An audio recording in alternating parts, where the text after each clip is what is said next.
Our speaker, who you've already had the chance to get to know a little bit, has honed his skills and collected his hats over the past 30 plus years as a professional trainer, active storyteller, and in case you hadn't guessed, a humorist.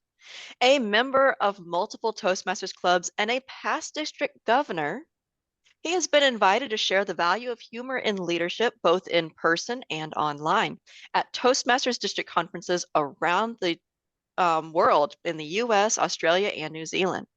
Today, it is our turn to discover the transforming power of humor. Please welcome the man in the hat, Tom Hobbs. Why did the chicken cross the road? Give me a couple of shout outs so you can unmute. Why did the chicken cross the road? Put it in chat. Get fried. Before he get fried, yeah. Or he wouldn't get fried. To show the armadillo it could be done. Prove to the armadillo, yes, yeah. He was to escape all those little chickies. To get to the other side. Get to the other side. So many different directions, yes. You know, one was avoid Colonel Sanders. Yeah, so if you know Kentucky Fried Chicken, KFC. Yes. Common question. And here's the real situation. Not all the chickens made it very successfully. Matter of fact, a dear friend, a rubber chicken, he was getting across the road and he got bumped by one of those cars. And I, as a knowledgeable person, I dove in. I took action. You can take action. I dove in, took action. First thing you do, clear the scene. Check. All things clear. Tap. Hey, are you all right? I know CPR. Can I assist? Let him know. Sarah, call 911, quick. Check the airway, make sure the airway's clear. Airway's clear. Then begin. Give 30 chest compressions. Yes, 20 beats per minute. You know, staying alive, staying alive. Yep, yep. Then give 2 life-saving breaths. Then repeat.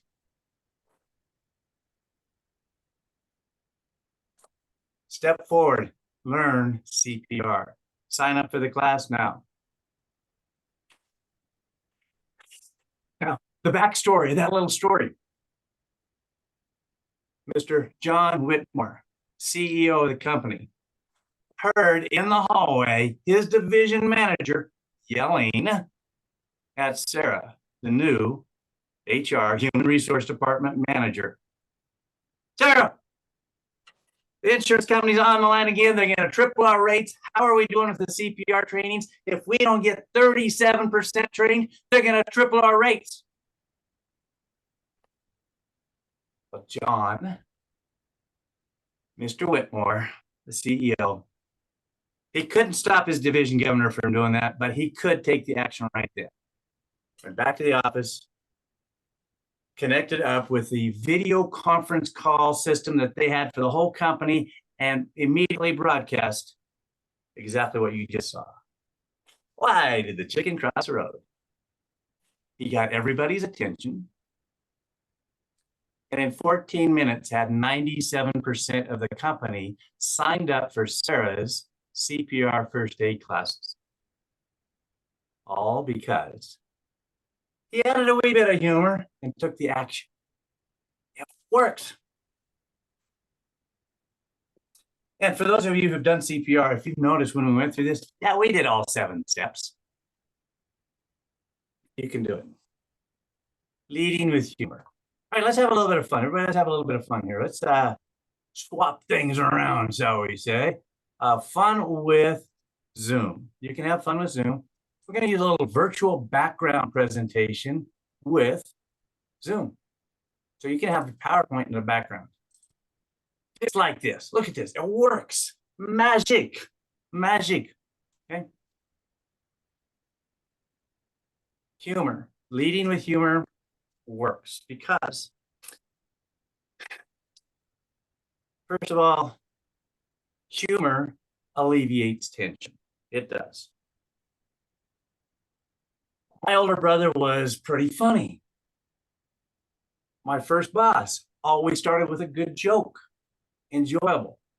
Me, I was a smart aleck little brother. Still am. Every job I had as I progressed through life up to now, they added a little bit more leadership into every event, every position I had. So, being a smart aleck little brother didn't always work out the best, but thanks to good mentors and leaders, I've been better, gotten better. You can get better like I have from learning from good mentors and building upon that. It's not difficult, but you have to pay attention and test. And people want to work with happy people, right?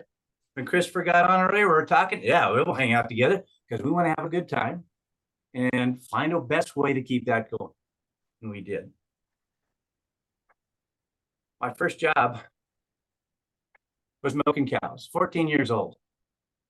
And the boss all summer long would refer to, hey, be sure to be here on Christmas morning.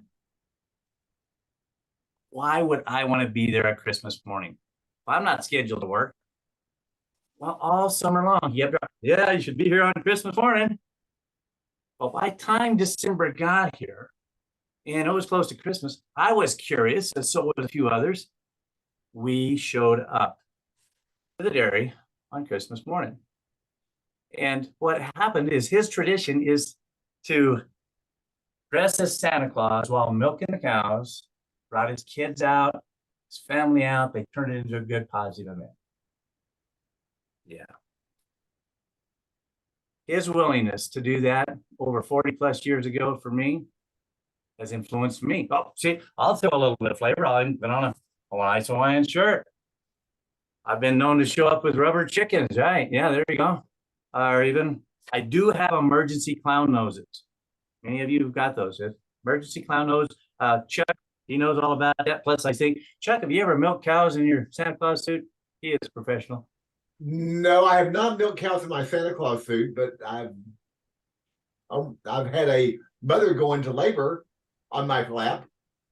Hey. And then I had a wet suit. And it's a true story. I'm not going to dive in further because I'm going to.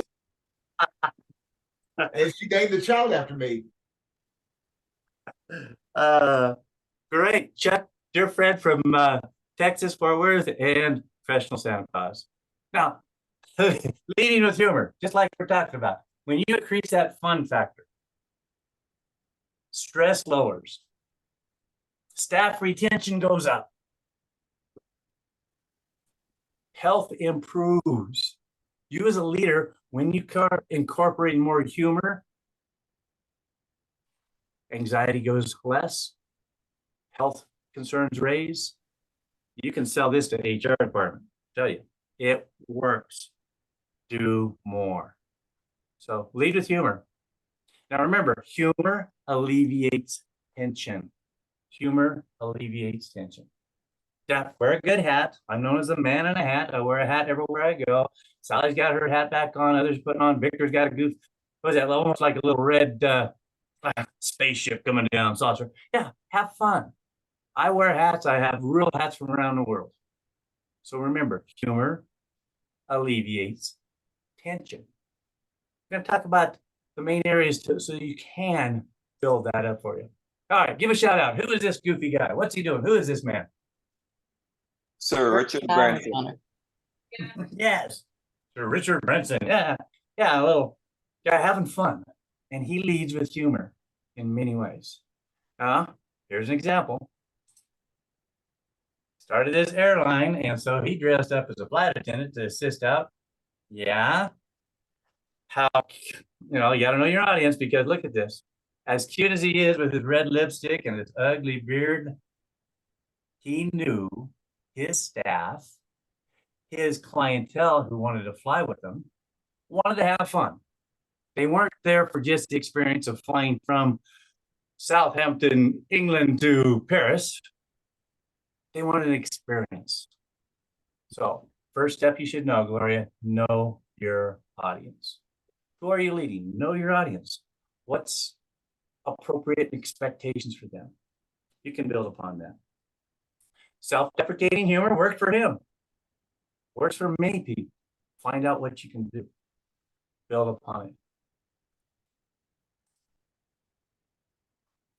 When you go to developing your humor style, I recommend think about what makes you smile. What's that first thing that makes you giggle or laugh? Start there. I'm not talking about being a stand-up comic. I'm talking about being humor, adding humor. Stand-up comic often means somebody's putting a situation down or a person down. Too many of them have built that into it. Leadership, you want to raise people up and they want to go with you and you want to go with them, raise them up. Now, my first powerful influence was George Carlin. Anybody else know George Carlin? Yeah, there's lots of people. Yeah. Okay. We all have a phrase that we learned from him. His big thing was the 7 dirty words you could never say on TV. That was a big hit. Mine was more the commercials he talked about in the 70s. Yeah. Remember? Do you suffer with occasional irregularity? Yes. Those two words do not go together. And he pointed that out. But they did sell a lot of Pepto-Bismol. George Carlin. He makes me go, Situational humor, observational humor. Think about what's true for you. What makes you go, Start with that. Others find different ways. All right. This is one of the poorest pictures you can find on the internet. This man, who is this guy? Did it on purpose. William Bill Gates. George I think. Gates. Yeah. Bill Gates. Bill Gates, William Gates, Mr. Gates. Yeah. And the Gates Foundation. This is a horrendous picture. And I got it on purpose. Because does he look like he's leading with humor? He has a bit of a smirk to his face. But what did he do? What did he do that, in my opinion, got some people's attention and showed developing his humor style a little bit different? There's a TED Talk out there. Nice TED Talk where he released a jar of mosquitoes. And the way I heard it, he said, malaria does not care how much money you have. Donate now and let's cure it. I mean, he got some people's attention. Maybe a little twisted, but he did. But he was developing his humor style.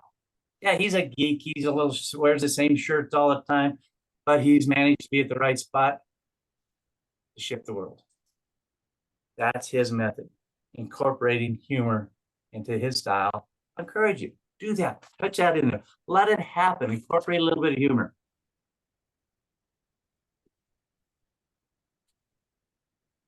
Many of us are Toastmasters and speakers.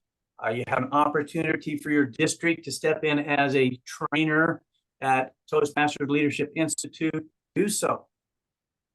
Okay, many years ago, I was asked to share for this volunteer organization a program on how to motivate or engage volunteers to take action.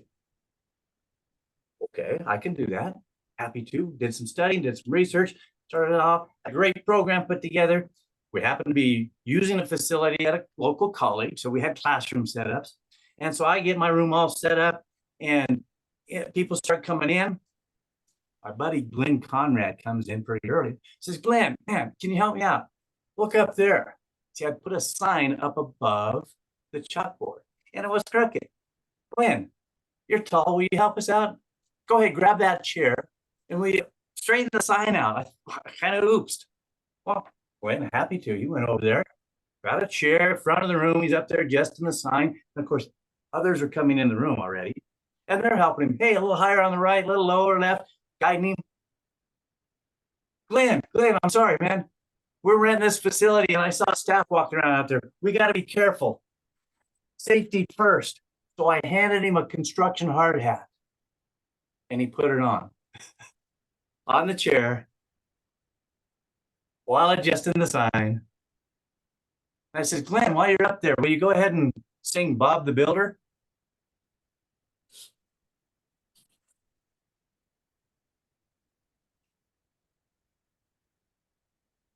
All right, give me a shout out. Why did that work? How can I get somebody to do it? I mean, first of all, who in the room would run to the front of the room if I'd ask you to come up here and go, hey, stand on a chair, put on a construction hard hat, and start singing Bob the Builder in front of a bunch of people you may not know? All right. Well, Chuck might. Yeah. Why would Glenn do that? Give me a couple of shots out. Amanda, you're going to use this for your trainings for the rest of the years.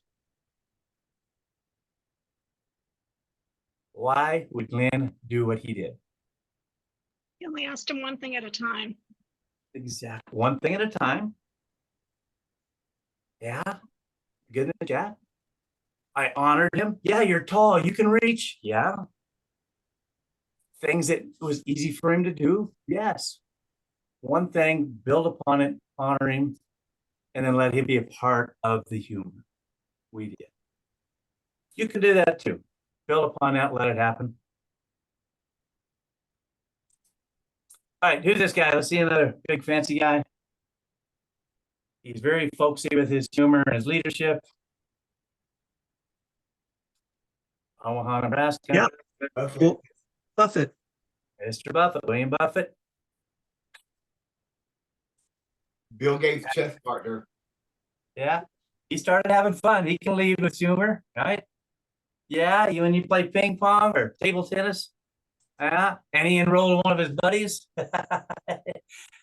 So he started incorporating humor into his leadership style, and you can too. Those are the three things: incorporate humor. So know your audience, develop your humor style, and incorporate humor. Start beginning that. When you do that, the world around you will shift and change.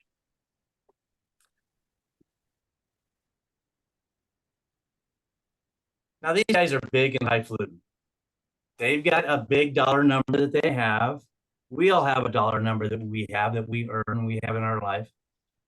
They just happen to move their decimal point a little bit farther to the right than I do, and maybe many of you. May not be easy to identify with Branson and Gates and Buffett, but you can identify with us in the room. I'm just a human. I'm just another goofy guy. And one thing that I volunteer and work with a lot was this group called Red Cross. They're very important to me. You, as many of your speakers, encourage you, reach out to Red Cross, your local chapter. They need you. They want you to share programs to the youth, to community of people, and they already have it developed. They just need somebody to speak. Well, I started helping to do that almost 12 years ago. Spoken in front of over 7,000 students now, and they organized it. Then they found out I could do other things. Yeah, I'm a maintenance guy and repair guy. Yeah, I started being asked to go out to emergency disaster relief, hurricanes, floods into Texas numerous times, Florida, California. Then they found out that I had a little leadership experience, yeah, after being a Toastmasters district governor. Well, when you lead with humor, no matter what it is and how stressful it may be, things can still have fun. They picked up on it. This is some of my team, happened to be down in Fort Myers, Florida. These guys stopped at a party store, picked up some goofy little blue hats, and surprised the heck out of me. And I still have mine. So, yeah, goofy little blue hats. A way to honor and build. You can do it too. Step forward, let it be a part of it. So, Gloria, here you go. Know your audience. Develop your humor style. What's true for you? Don't be a stand-up comic. Just share the smiles that you enjoy. Incorporate your humor into your leadership. People will want to hang out with you. People want to hang out with fun people, right? Humor alleviates tension. Wear a good hat. Now, you don't have to have a rubber chicken like I do. You could. For clown noses, I do carry emergency clown noses. They come in dual packs. Yeah, that's me. That's my style. Now, well, real quick, I forgot to tell you. Oh, Warren Buffett, one of the things that he's known for is folksy humor. And he mentioned on an interview that he doesn't buy really fancy cars. He enjoys practical cars, cars he enjoys. Matter of fact, when he buys a car, he just uses the change he finds in the cushions of his couch. Yeah. Well, I kind of aspire to buy cars with the change I find in my couch. I'm going to encourage you, look around the room. Right here in the center, you might see a dear friend of mine, Marjane Taylor. I was sharing that with her. And what was her response? She didn't want my couch. She wants Bill William Buffett's couch. Reach out. Start adding a bit of humor into everything you do. People want to hang out with you. People want to follow you. Feel free to reach out to me, others, Amanda. Have a good time. Make a difference in the world. You can reach me at themaninahat.net. Invite me into your conference. Pay me well. I do like a nice glass of dark beer. Programs, master of ceremony programs. You can get paid very well. We put those on. Don't hesitate. We've got numerous chats out here. Reach back out to us. Jordan, another member from Find Your Funny from years ago, I mentioned around. Work with each other. Build upon each other. Amanda,